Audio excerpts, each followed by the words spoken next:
എല്ലാവർക്കും നമസ്കാരം. ഷെയ്ക്കാൻസ് കിച്ചൻ്റെ പുതിയൊരു എപ്പിസോഡിലേക്ക് എല്ലാവർക്കും സ്വാഗതം. വളരെ ടേസ്റ്റി ആയിട്ടുള്ള ഒരു തനി നാടൻ മുട്ട റോസ്റ്റിൻ്റെ റെസിപ്പിയാണ് ഇന്ന് ഞാനിവിടെ കാണിക്കാൻ പോകുന്നത്.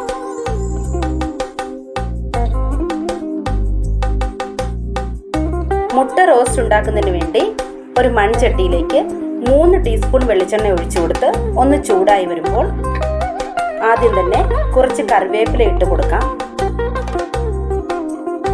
ഇനി ഇതിലേക്ക് 2 ടീസ്പൂൺ ഇഞ്ചി ചതച്ചത്, 2 ടീസ്പൂൺ വെളുത്തുള്ളി ചതച്ചത് ഇത്രയും ചേർത്ത് ഒരു 2 മിനിറ്റ് ഒന്ന് വഴറ്റിയെടുക്കാം.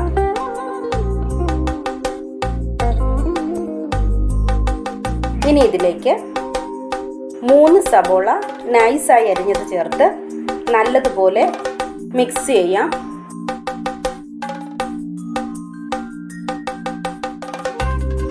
അര ടീസ്പൂൺ ഉപ്പ് കൂടെ ചേർത്ത് നന്നായി ഇളക്കി ഒന്ന് അടച്ചു വെച്ച് വെയിറ്റ് ചെയ്യാം. ഈ സബോള ഒന്ന് ഗോൾഡൻ ബ്രൗൺ ആയി കിട്ടണം.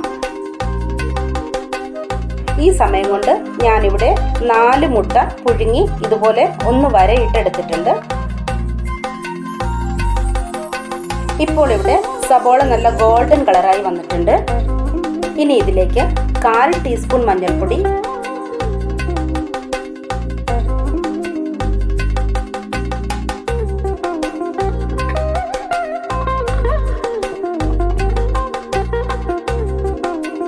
2 ടേബിൾ സ്പൂൺ കാശ്മീരി മുളക് പൊടി, 1 ടേബിൾ സ്പൂൺ മല്ലിപ്പൊടി.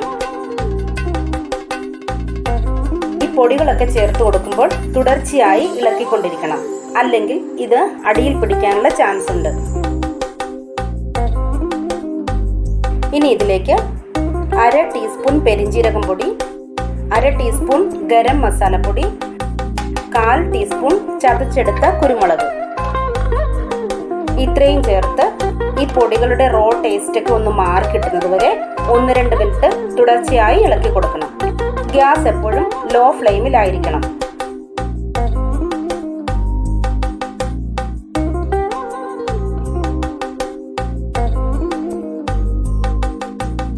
ഇനി ഇതിലേക്ക് 2 തക്കാളി ചെറുതായി അരിഞ്ഞത് ചേർത്ത് കൊടുക്കാം.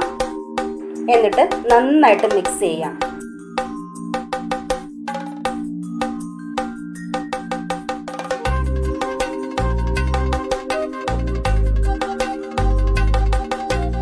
ഇനി ഇതിലേക്ക് 1/2 കപ്പ് ചെറു ചൂടുവെള്ളം കൂടി ഒഴിച്ചു കൊടുത്ത് ഇളക്കി 2 മിനിറ്റ് ലോ ഫ്ലെയിമിൽ അടച്ചു വെച്ച് കുക്ക് ചെയ്യാം.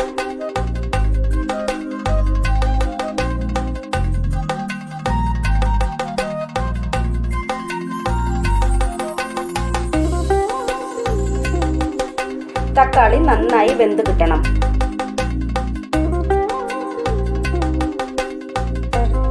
ഇപ്പോൾ ഇവിടെ ഏകദേശം 2 മിനിറ്റ് ആയിട്ടുണ്ട്. നമ്മുടെ തക്കാളിയൊക്കെ നല്ലതുപോലെ കുക്കായി വന്നിട്ടുണ്ട്. ഇവിടെ ഇപ്പോൾ പാത്രത്തിന്റെ സൈഡിലേക്കൊക്കെ ഓയിൽ നന്നായി തെളിഞ്ഞു വന്നിട്ടുണ്ട്. ഈ ഒരു രീതിയിൽ മസാല വഴറ്റിയെടുക്കുന്ന കറികൾക്ക് നല്ല ടേസ്റ്റ് ഉണ്ടായിരിക്കും. ഇങ്ങനെ ഗ്രേവി ഉണ്ടാക്കി നമുക്ക് സ്റ്റോർ ചെയ്ത് വെക്കാവുന്നതാണ്.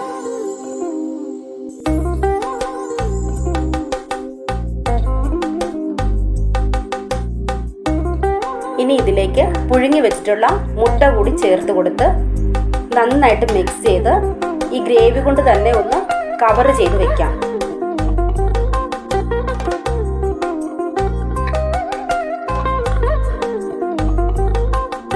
അവസാനമായി 1 പച്ചമുളക് ചെറുതായി കട്ട് ചെയ്തതും കുറച്ച് കറിവേപ്പിലയും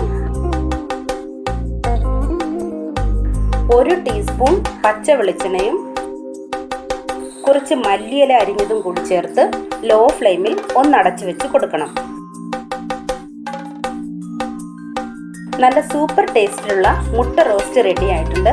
പുട്ടിൻ്റെയും ഇടിയപ്പത്തിൻ്റെയും ചപ്പാത്തിയുടെയും ഒക്കെ കൂടെ കഴിക്കാൻ പറ്റുന്ന മുട്ട റോസ്റ്റ് എല്ലാവരും ഒന്ന് ട്രൈ ചെയ്ത് നോക്കണേ.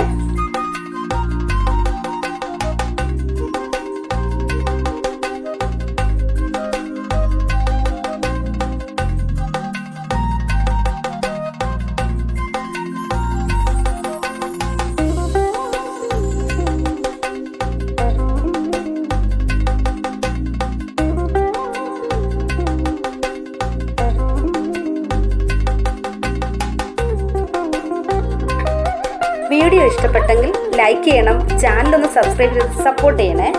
പുതിയൊരു വീഡിയോയുമായി വീണ്ടും കാണാം. Thanks for watching.